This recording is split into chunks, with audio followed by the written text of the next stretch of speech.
नमस्कार। भक्ति की शक्ति के चमत्कार श्रृंखला 3 में आप सबका फिर से स्वागत है। हरे कृष्णा। तो कैसे हैं आप सब? आप सब दिव्य आत्माओं का एक बार फिर से हमारे चैनल भक्ति की शक्ति के चमत्कार में स्वागत है। तो आइए आज हम शुरू करते हैं श्रृंखला 3। तो ये जो कहानी है हमारी आज की, ये है हरिद्वार गंगा घाट जी की। तो हरिद्वार गंगा घाट के किनारे एक बहुत ही माने हुए पूजनीय संत रहते थे, जो भक्तजनों के पास जाते थे सेवा भाव से। वो उनको बहुत ही पूजनीय समझते थे। तो गंगा के किनारे रहते थे, छोटी सी कुटिया में। लोग आते थे जाते थे, अपनी अपनी श्रद्धा के अनुसार उनकी सेवा भाव कर जाते थे। तो वो कुटिया में बैठकर, कभी कुटिया के बाहर बैठकर रोज जब तब ध्यान हवन ये सब किया करते थे। तो एक छोटा सा बच्चा गांव में, जो जैसे गोपाल होते हैं, गौओं को लेके चराते हैं, तो ये बच्चा भी गाय चराने के लिए उस एरिया में जाया करता था। तो ये जो हम इसका नाम राजू रख देते हैं, तो ये जो राजू नाम का लड़का है, तो ये भी गाय चराने को उधर जाता था। तो जब ये जाता था उधर, तो ये देखता था कि एक संत है, वो ऐसा क्या करते रहते हैं, हवन करते हैं, जप करते हैं, तप करते हैं, मंत्र उच्चारण करते रहते हैं, क्या करते हैं, मेरे को इनको पूछना चाहिए जाकर एक बार। तो वो गाय चराने को गया, उसने गाय छोड़ी तो गाय चरने लगी। तो अंदर कुटिया में आया, उसने महात्मा जी को देखा, संत जी को देखा और पूछा कि महात्मा जी, ये आप मतलब ये जप तप हवन ये सब आप क्या करते हैं, इससे क्या होता है? अभी वो छोटा बच्चा है और नादान, तो उसके ये जो प्रश्न पूछे गए, उससे संत महात्मा ने कहा कि जप तप ध्यान ये सब करने से हमें भगवान की प्राप्ति होती है, इससे हमें भगवान के दर्शन होते हैं, इससे मन एकाग्र रहता है और हम बुरे विचारों में फंसते नहीं हैं। तो उस बच्चे ने बोला कि क्या अगर मैं भी ऐसा करूँगा तो मुझे भी भगवान दिखाई देंगे? तो उस महात्मा जी ने बोला, हाँ क्यों नहीं दिखाई देंगे। जब और तब पाठ पूजा हवन ये किया ही ऐसे इसलिए जाता है ताकि भगवान हमारी सुने और हमें अपने दर्शन दे और हमारी मन की मुरादें पूरी करें। अब ये जो महात्मा है, ये लोग तो इनको बहुत पूजनीय समझते हैं, इसीलिए लोग इनके पास आते भी हैं। तो अब भगवान की नज़र में देखिए, हमारे लिए तो सब एक बराबर होते हैं, मगर भगवान जी को मालूम होता है कौन कैसा है, अंदर से कैसा है, बाहर से कैसा है।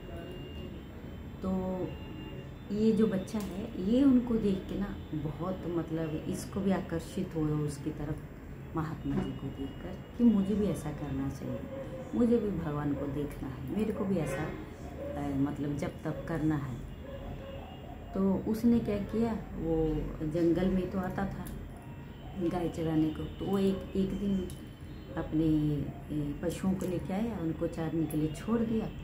तो वो खुद एक पेड़ के नीचे, वो जैसे वो साधु महात्मा को देख के वो कैसे कैसे करते थे साधना, तब कैसे करते थे, तो वो बच्चा भी उन्हीं की तरह एक पाँव के ऊपर खड़ा होकर तब करने लगा।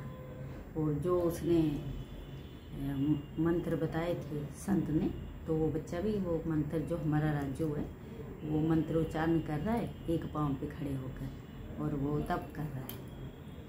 तो तप करते करते उसका ध्यान लग गया, जबकि उसने पहली बार कभी कुछ नहीं किया। अब जब हम ध्यान करते हैं, मेडिटेशन करते हैं, तो उसमें एक अवस्था ऐसी आती है कि जब जो हमारा सांस होता है, ऐसे लगता है कि हमारा सांस बंद हो गया, मगर वो बंद नहीं होता है, वो अपनी गति से जितना हमारे शरीर को सांस की ऑक्सीजन की ज़रूरत होती है उस लेवल पे सांस चलनी शुरू हो जाती है। तो उसको लगा कि मेरी अभी जो सांस है ये बंद हो गई। तो उसने बोला भले ही आज मेरी सांस बंद हो जाए मगर मैं भगवान को देख के ही रहूँगा। तो वो खड़ा ही रहा और अपना तप करता रहा। अभी वो बच्चा तो छोटा है ना, तो उसका दिल भी एकदम साफ है। तो उसका ये तप देख के भगवान एकदम से प्रकट हो गए। अभी प्रकट हुए तो उन्होंने बोला कि बेटा आंखें खोलो पुत्र, आंखें खोलो, देखो तुम जिसका उच्चारण कर रहे हो, जिसका सेवन कर रहे हो वो मैं हूँ और मैं भगवान हूँ, तुम्हारे सामने आ गए। तो वो लड़का आंखें नहीं खोल रहा और वो फिर बोले कि बताओ तुम कौन हो। तो भगवान बोले कि मैं भगवान हूँ, तुम जिसका उच्चारण कर रहे हो मैं वही हूँ। तो उस लड़के ने आंखें खोली और देखा।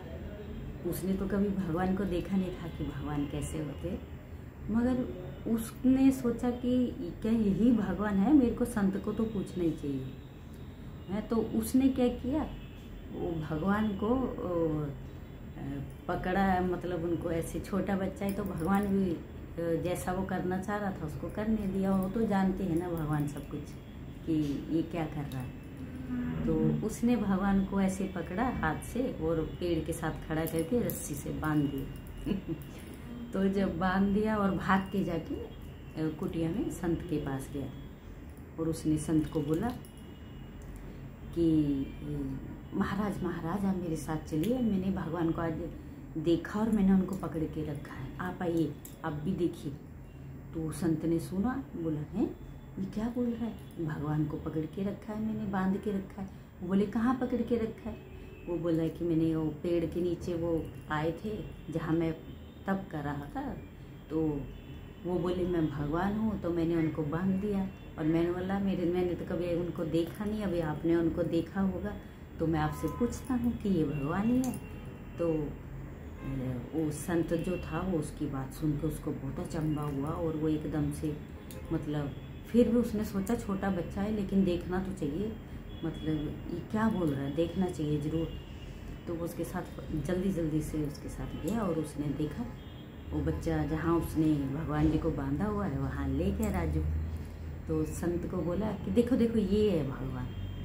अब वो जो संत है तो उसको दिखाई नहीं दे रहा, तो वो बोल रहा राजू को, अरे झूठ बोल रहा है क्या, कहाँ है, मेरे को तो दिखाई नहीं दे रहे हैं, तो मेरे को बेवकूफ़ बना रहा है, कहाँ है भगवान बता।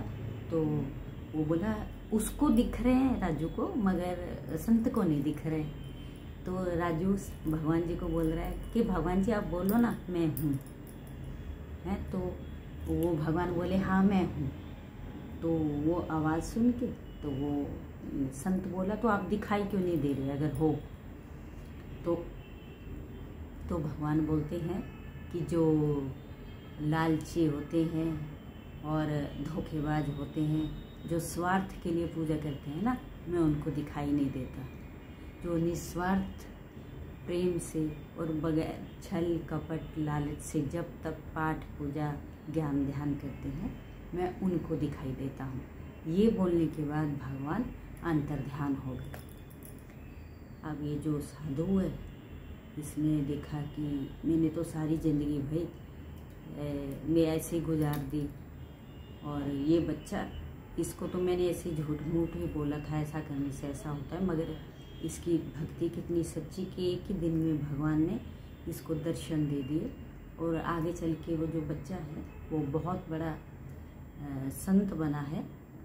वो अपने आज भी वो बच्चा बहुत बड़े बड़े करामात करता है, जिसको मैंने राजू नाम दिया है। उनका नाम मतलब बताना मना करते हैं वो लोग। तो अभी तो वो बच्चा बहुत बड़ा भी हो गया है, तो अच्छा बहुत लोगों को अपने सनातन को आगे बढ़ा रहे वो लोग। बहुत लोग उनसे दीक्षा लेने को आते हैं, गंगा जी के घाट पर हैं वो। तो उन्होंने इतनी छोटी बाल अवस्था में भगवान के दर्शन कर लिए थे और एक ही दिन में उन्होंने भगवान के दर्शन कर लिए थे। तो अगर हमारा भी दिल ऐसा हो कि हम भी सच्ची भावना से भगवान को याद करते हैं, उनके साथ जोड़ते हैं, निस्वार्थ प्रेम करते हैं बगैर किसी लालच के, तो भगवान भी हमें दर्शन जरूर देते हैं। क्योंकि ऐसा नहीं है कि कलयुग है तो कलयुग के अंदर सच्ची घटनाएं नहीं होती। हम भी तो आपको सुना रहे हैं ना, ये सच्ची ही घटनाएं सुना रहे हैं, ये कोई काल्पनिक नहीं है। ये हमारे किसी न किसी के जीवन के अंदर घटित घटनाएं हैं, सच्ची घटनाएं हैं जो हम एक एक करके आपको सुना रहे हैं। तो ये आज की जो कथा है ये आपको कैसी लगी, ये इसका कमेंट पे ज़रूर बताइए। और अगर आप भी हमें कोई ऐसी सच्ची घटना बताना चाहते हैं तो हमारे साथ जुड़िए, हमारे परिवार के साथ जुड़िए, भक्ति की शक्ति के चमत्कार चैनल के साथ जुड़िए, हमें प्रोत्साहन दीजिए ताकि हमें भी जोश आए आगे से आगे वीडियो बनाने में। और आपके सहयोग से ही, देखिए आप सब भी हमारा परिवार है, हम आपका परिवार है, सहयोग से ही आगे बढ़ा जाता है। तो फिर आप तो हमारे सब सनातन भाई बहन हैं जो ये सत्संग अटेंड करते हैं। तो भगवान जी के साथ जुड़े रहिए, हर घड़ी उनको याद रखें। भगवान आप सबकी मनोकामनाएं पूर्ण करें, आप सदा खुश रहें। तो अगली एक और सच्ची कथा लेके आपके सामने उपस्थित होंगे। तब तक के लिए हरे कृष्णा।